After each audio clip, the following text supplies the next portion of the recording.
Cecilia? Kamusta na pakiramdam mo? Mabuti naman. Iniisip ko lang sila.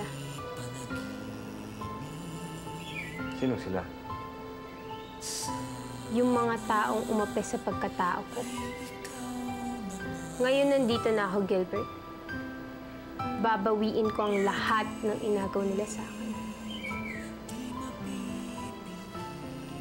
Haharapin ko na sila.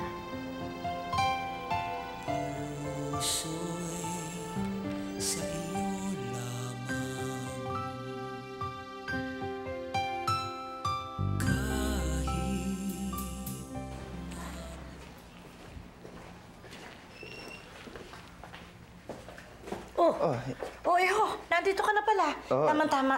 Kalilinis ko lang ng kwarto mo. May ayusin lang ako, Yaya. May kailangan ka, Iho. Dala niyo na siguro akong pagkain. Sige. Ay. Sige. Jose Enrique. Hi.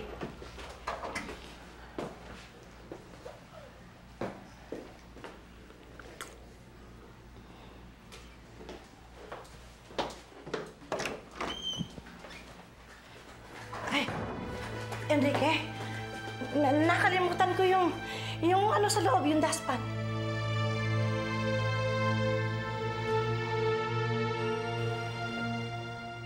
Handa ko na silang harapin, Gilbert. Hindi, Cecilia. Hindi ka pa handa. Akala mo ba ganun kadali bawiin yung lahat ng mga kinuha nila sa'yo?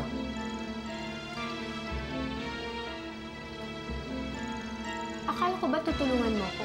Oo, tutulungan kita. Pero kailangan natin sapat na panahon para magawa natin lahat ng gusto mo. Cecilia, hindi basta-basta to. Ibang klaseng laban ang haharapin mo. Hindi ka pwedeng sumugod na hindi ka preparado. Sandali, Iho. Huwag na kayo pumasok, Yaya. Hindi, kukunin ko lang yung dustpan. Hindi, ako na lang kukuha. Ako na lang kukuha. Diyan na lang kayo. Bakit ikaw pa? Kaya nga ako bumalik. Yaya, ano ba? Hindi ba kayo nakikinig? Ang kulit nyo naman. Sabing ako na kukuha. Hindi ba kayo nakakaintindi? Sige.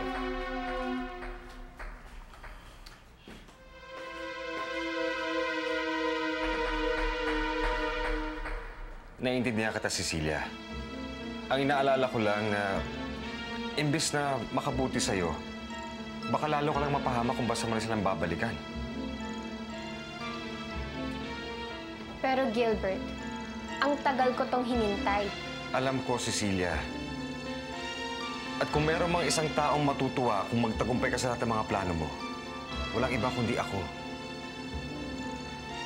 Cecilia, alam ko, maski hindi mo sabihin sa akin, alam ko na puno pa rin ng putang yung damdamin. Ito lang ang sasabihin ko sa'yo. Ang isang taong puno ng galit ang damdamin, kaya naman di nakakapag-desisyon ng tama.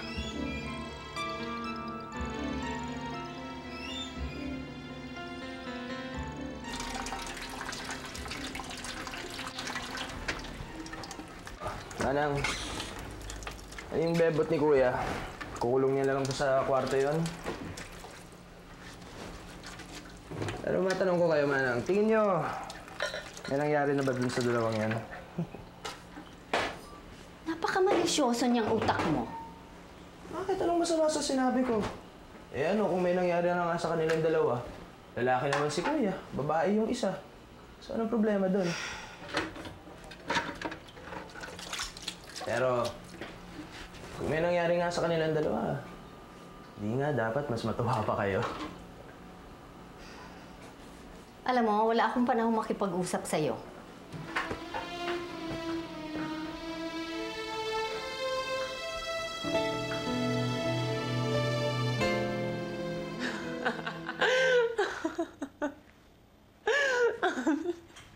Pwede ba itigil mo yung kakatawa mo? Wala naman nakakatawa eh. Meron ikaw. Bakit hindi mo hinayaan pumasok dito si Manang Ising? Alam mo, Jose Enrique, parang mas maganda yata kung sabihin na natin sa kanya ang totoo. Para tatlo na tayo nakakaalam. Kasi alam mo, parang nakakapagod yung tago tayo ng tago.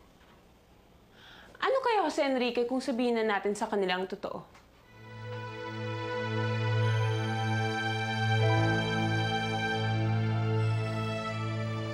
busy ito.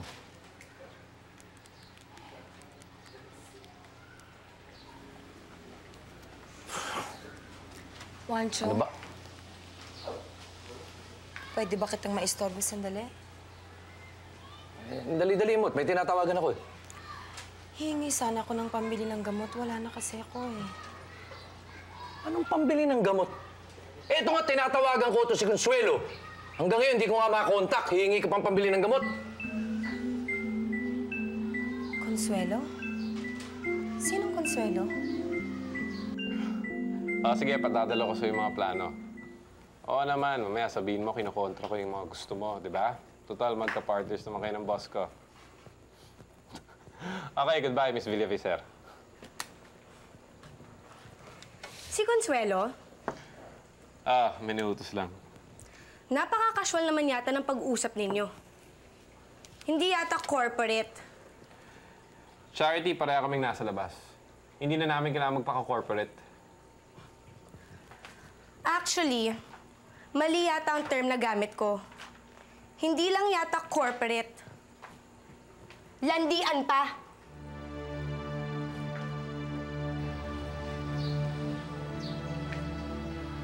Nagtatrabaho ka kay Consuelo? Hindi ba yun yung kapatid ni Olga? Oo. Pa-sideline. Ano masama doon? Bakit ngayon ko lang nalaman? Bakit, Mariana? Tungkulin ko ba sabihin sa'yo ang bawat hakbang na gagawin ko, ha? Hoy, para sabihin ko sa'yo, karamihan ng perang binibigay ko sa'yo nanggagaling doon kay Consuelo sa mga pinagtatrabahuan ko sa kanya. Anong trabaho mo sa kanya? Isa pa, Mariana, tatamaan ka na sa akin.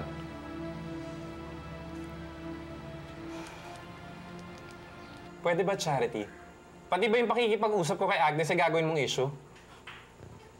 Issue na ba yun? Nagko-comment lang naman ako, di ba? Oh! Pero alam naman natin saan papunta yun, di ba? Doon sa selos na wala sa lugar. Okay, fine, Charity. Para wala na tayong pagtalunan. Hindi ko na itutuloy yung project na yun. Di ba yan ang gusto mo? Magre-resign na lang ako.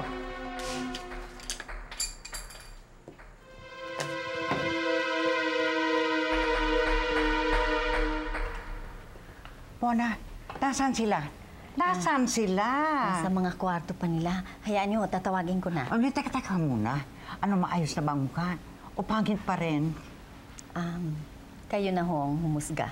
Mona naman. Sandali lang.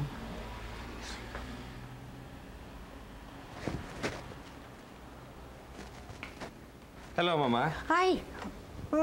Darling, I missed you so much. Nasaan siya?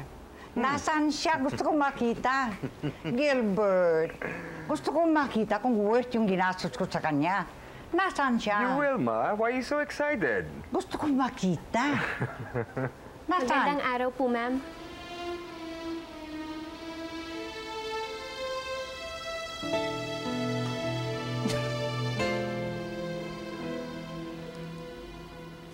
Ising! Ising!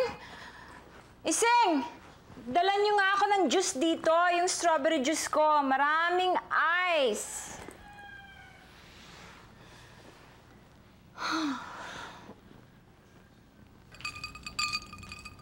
Mama, ito na po yung juice niyo. Bakit ikaw? Kasi maraming ginagawa si Manang Ising sa kusina. Palagay mo, madadaan mo ako sa paganyan-ganyan? Pwede ba huwag kang magpaka-sweet? Hindi naman bagay sa'yo eh. Maldita ka. Hindi mo ba alam yon?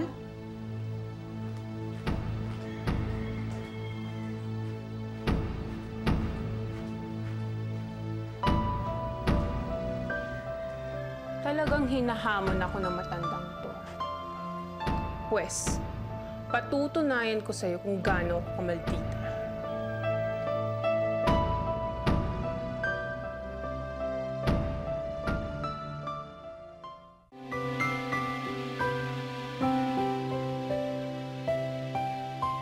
Ang hirap paniwalaan na ikaw yung babaeng nakikita namin dito. Yung bang Ikaw pa talaga yon? Gilbert naman, nagdala ka rito ng ibang tao. Mama, siya talaga si Cecilia.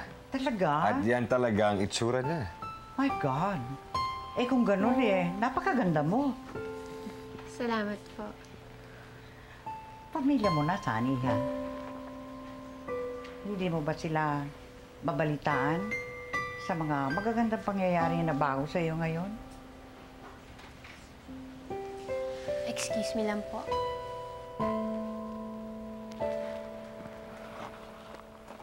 Gilbert? Did I say something wrong?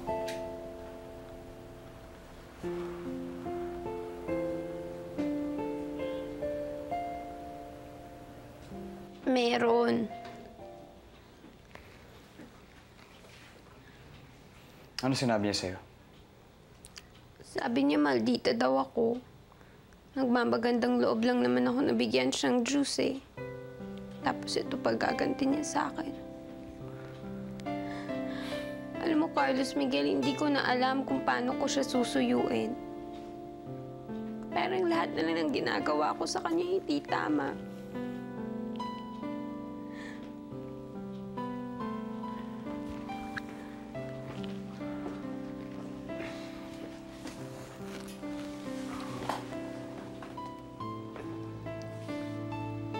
Alam mo kung hindi nga lang dahil sa'yo matagal na akong umalis dito sa bahay na to eh. Ikaw lang naman ang dahilan kung bakit ako nandito eh. Kung bakit ko pinagtitiisan lahat ng ginagawa nila sa akin.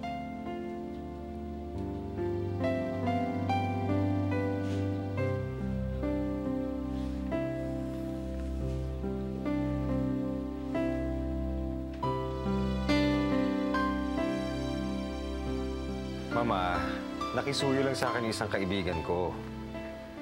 Eh, nung una sana, ayoko sanang tanggapin, kaya lang, naawa ako kasi nalaman ko na wala na siya ibang pamilya. Eh, bakit yung tinanong kita sabi mo hindi mo siya katulong dito. Mama, kilala niyo naman ako, di ba? Kahit kailan wala akong tinatong katulong sa sino man nakasama ko dito sa bahay. Okay. Na yun. Ano naman ang plano mo tungkol sa kanya? Tutuloy mo ba yung sinabi mo sa akin na magpapakasal kayo?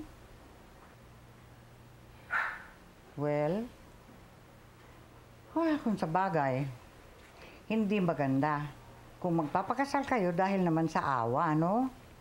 It's unfair for her, hindi ba, Iho?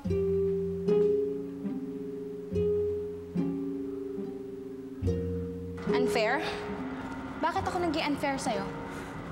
Di ba unfair ang tawag mo doon, Yvonne? Ha? Lumabas ka with your ex-boyfriend tapos hindi mo lang sasabihin sa akin? At least sinabi ko sa'yo at hindi mo nalaman sa ibang tao. Alam mo, Yvonne, hindi ko alam kung anong pag-iisip meron ka Mas lalong hindi ko maintindihan kung anong pag-iisip ang meron ka.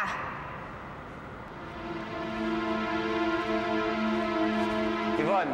Pwede ba?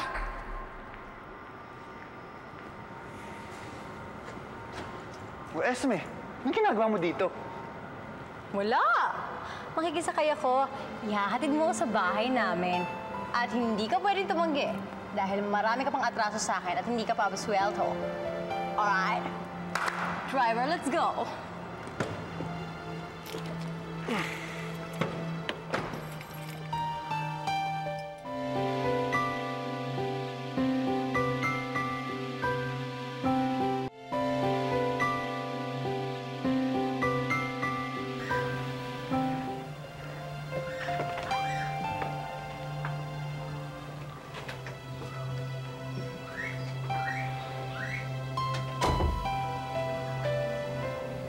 Nasaktan ka ba doon sa sinabi ng mama? Hindi, Gilbert. Wala naman siyang sinabing masama eh. Nakaramdam lang ako ng lungkot nung banggitin niya ang pamilya ko. Alam mo, Gilbert, kung may unang tao akong dapat balikan at kumbinsihin na ako ang tunay na Cecilia, yun ang pamilya ko. Pero paano kung tuluyan na silang pinulag ng mali nilang akala? na si Olga ay ako. Paano kung nahuli na ni Olga ang loob ng inay at ng kapatid ko? Ano pa magiging laban ko, Gilbert? Ano pa?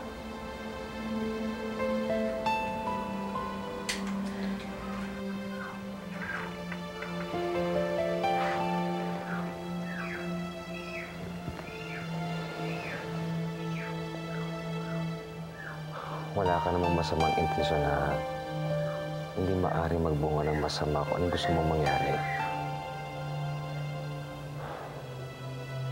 Maghintay ka lang, Cecilia. Malapit na.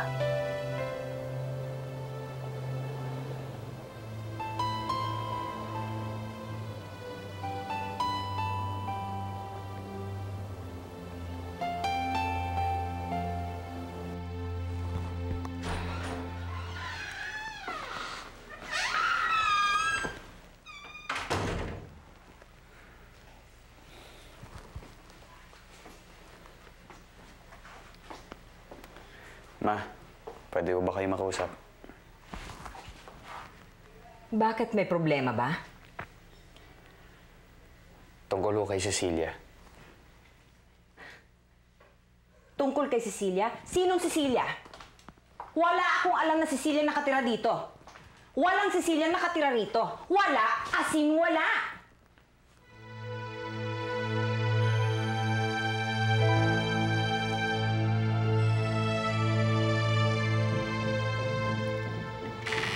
Tama na. Huwag niyo munang ilak ang pintuan. Paalis ka? Saan ka punta? Ingat ka. Sige ho.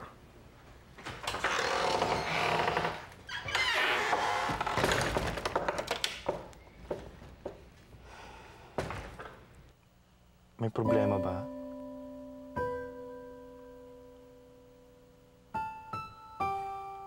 Ayoko nang manahimik. Parang hindi ko na kayang sarilinin ang nalalaman ko tungkol sa mga ginagawang kasalanan ng magaling ko manugang. Pakiramdam ko parang mas lalo akong nagkakaroon ng kasalanan sa Diyos kasi hinahayaan ko lang sila sa mga ginagawa nila eh. Eh, ano naman binabalak mong gawin?